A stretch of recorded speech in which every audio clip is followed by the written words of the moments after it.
सध्या आपण कृष्णानगर तालुका वाळवा या गावातील यशवंत सरदेसाई यांच्या सरदेशमुख यांच्या हळद पिकामध्ये उभे आहोत. तर आता हा 31 जुलै आहे.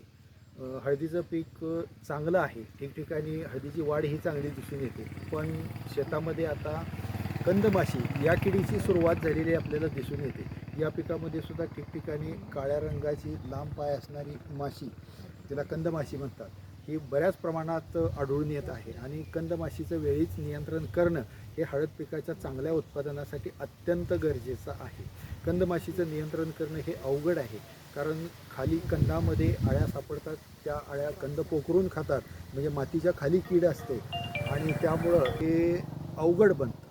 तर त्यासाठी आपल्याला ह्या माशीनं अंडी घालू नये म्हणून फवारणी करणं गरजेचं आहे.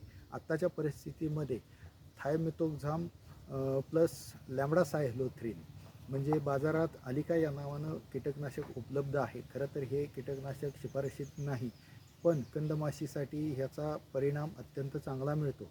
हे कीटकनाशक 2.5 ते 3 मिली प्रति 10 लिटर पाण्यामध्ये घेऊन त्याची गरजेनुसार फवारणी करणं अत्यंत आवश्यक आहे. या व्यतिरिक्त शेतकरी बांधवांनी या किडीच्या नियंत्रणासाठी आंबवण सापळ्यांचा वापर करणं गरजेचं आहे.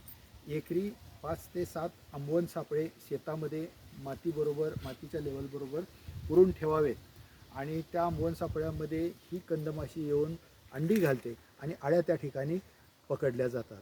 तर कंदमाशीचं नियंत्रण करताना पुढं ज्या वेळेला कंद मोठे होतात त्यावेळेला मातीतून उघडे होतात आणि ही कंदमाशी त्या कंदांमध्ये अंडी घालते. तर वेळोवेळी भर देणं हे सुद्धा कंदमाशीच्या नियंत्रणासाठी गरजेचं आहे. धन्यवाद.